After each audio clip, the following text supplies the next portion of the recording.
Well, not every game has a clear-cut side where the sharp money is landing. The ones that are close are called leans. And to help us sort through the leans of the week, Jared Smith of SportsGrid joins us once again. Let's start things off here with the Titans. 5.5-point home dogs to the Chiefs. Now, normally you see the Sharps hammering any kind of a home dog out there, but there's so much money and so many tickets on KC right now. Does it feel like the Sharps and the public are actually on the same side? It does a little bit. This is the one game this week where, you look at the opening line of 3, and I think that line was taken into account Patrick Mahomes not playing. Obviously, now we know he is going to play. He's looked good in practice this week. All signs point to him being on the field. Quick 3-point jump. And I think that's about right for Patrick Mahomes, maybe 3.5. So we saw it get up to 6, and then it got bet down a little bit to 5.5. It's kind of interesting to me because I do think the Titans, as a home dog, do have some value. The big bugaboo for the Chiefs this year, stopping the run.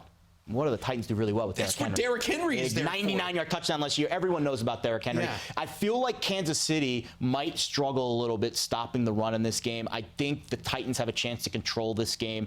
And I'll tell you what, Ryan Tannehill hasn't been as bad as people think. 71% completion percentage. Maybe the problem was he was with the Dolphins. He was with Adam Gase. That was the problem. Well, we gotta go, of course. Yeah, so I do think there is some value on the Titans in this game. If it gets up to 6, that's when you really want to pounce. I think there's a chance it'll get back to that number this Sunday, especially once Mahomes gets confirmed as the starter. I think he's been in practice this week, but it's not definite that he's going to play. Right. They have not come out and officially said that Mahomes is going to play, though he did practice fully. Everyone obviously is waiting to hear whether or not he'll officially play. Do you see this line possibly moving to 6.5, maybe 7? And would that impact? You're thinking that just helps you think. Yeah, that would be a stretch if it gets to 7. Again, that kind of middle ground between like 4.5 and 7, it's kind of like no man's land for lines. So anywhere in between there, it won't take much to push it from 5 to 5.5 or 5.5 to 6. 6.5 to 7.5 big move. Is a big move. And that actually might incline me to stay away from that game. If it stays at 6, 6.5, I think there's value with the Titans. If it really gets pushed over that number, obviously the value goes up, but then you're kind of thinking, well, what do the odds makers know that I don't, that this line has gone all the way to that number, that key number of 7, and then over it. The odds sometimes tell you a little bit too, because if the odds are a little bit juiced higher to the dog side, then you know that the sharp money is still coming in on the dog. Right, because they clearly want to try to get as much money coming in on the high side as they possibly can, right? On the Chiefs, yeah. So it does seem like the home dog is probably the lean here. Okay, all right, the Ravens, 10-point home favorites against the Bengals. Double digits.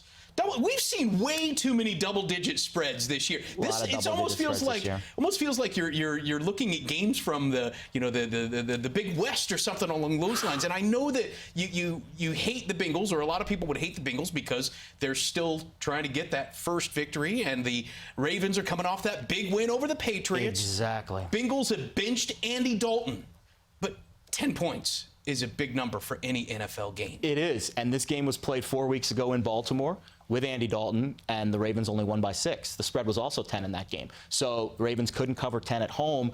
Why would they be able to cover 10 on the road? Okay, Bengals coming off the bye here with a new quarterback, Ryan Finley, rookie. I really like Cincinnati in a rallying spot here. They're the only team in the NFL that hasn't won a game. They're not like the Dolphins where they're trying to tank. Their roster actually wasn't bad preseason. I just think Dalton wasn't the right fit. I kind of think the Bengals might spring an upset here. Holy cow. Wait, are you going to go as far as to say that you might consider? I would consider the money line here. I would consider the money line here. I think the points is the safe play. I think 10 is a really good spot.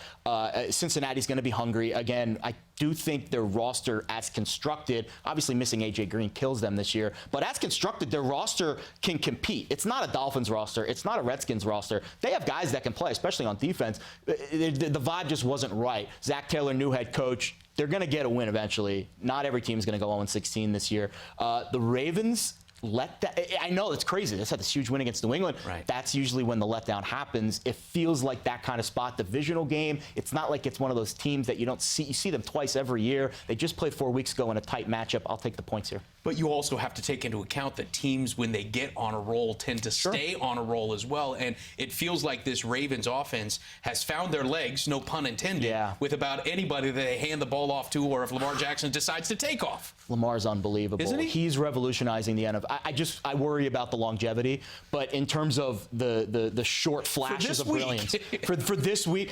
the divisional spot in this game is the one thing that really put me on the points. Divisional games have a fun. These two teams know each other very well. They play each other twice every year. I know Lamar Jackson's had it felt like a good spot. The fact that they didn't move the line that much after what the Ravens did last week. It's been at 10 all week long. We haven't seen it jump to 11 or 12 or even 14.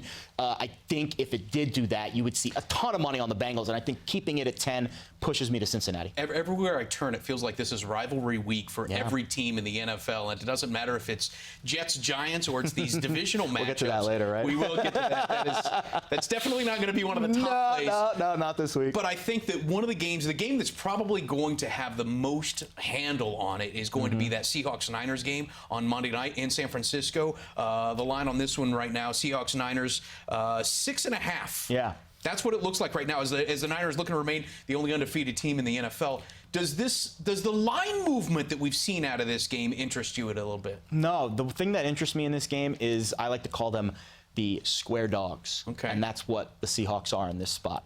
A lot of action coming in on Seattle, of course. If you asked me preseason, who's the better team between Seattle and San Francisco, most people probably would say Seattle. Most people that watch the NFL, we didn't know what we were going to get with Jimmy Garoppolo coming off of the injury. Again, he played a little bit at the end of last year, but a lot of unknowns with the 49ers. They've put all of those to bed. And this last week especially, they proved that they don't just gain yards on the ground. Yeah, and the one thing about the Niners that's really stood out to me is not only are they beating the spread, they're obliterating the spread, averaging 12.8 points per game over the spread. If a team is beating the spread by double digits on a weekly basis, we're 10 weeks into the NFL. That is an eye-popping statistic. You need to take a look at that side.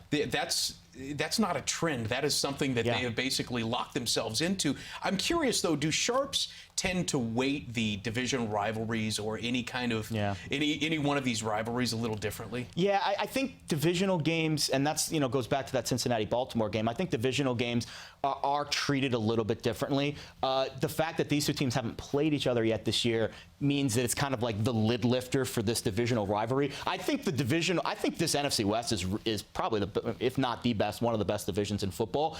I just think the Niners have done a lot to kind of silence any doubters, and that defense is legit. And I think Seattle's going to struggle to stop the Niners in this game. I love what they did with Emmanuel Sanders. I thought that was the missing piece to this 49ers offense to get that game-breaking wide receiver. Obviously, Seattle counter with Josh Gordon. That'll be kind of a fun chess match to see where Pete Carroll kind of employs him on Monday night, because that's a fun weapon for Russell Wilson. But, man, this Niners team is good. All right, how about that Colts team?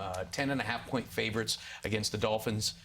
The Dolphins finally got their win. They're off the schneid. Are they just going to mail it in for the rest of the year? But they cover their fourth straight game. Yeah. Is that why the line has moved so much here?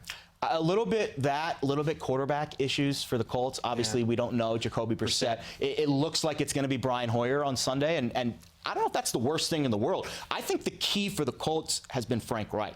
And it really didn't, you haven't seen much of a drop-off between Andrew Luck and Jacoby Brissett. Obviously, Luck probably would have exceeded what Brissett has done, but in terms of the standard of play that we've seen, Brissett's been pretty good. Yeah. And how about that Patriots quarterback room a few years ago? Brissett, Garoppolo, and Brady. Not bad, right? But obviously no Brissett. It's going to be Brian Hoyer this week.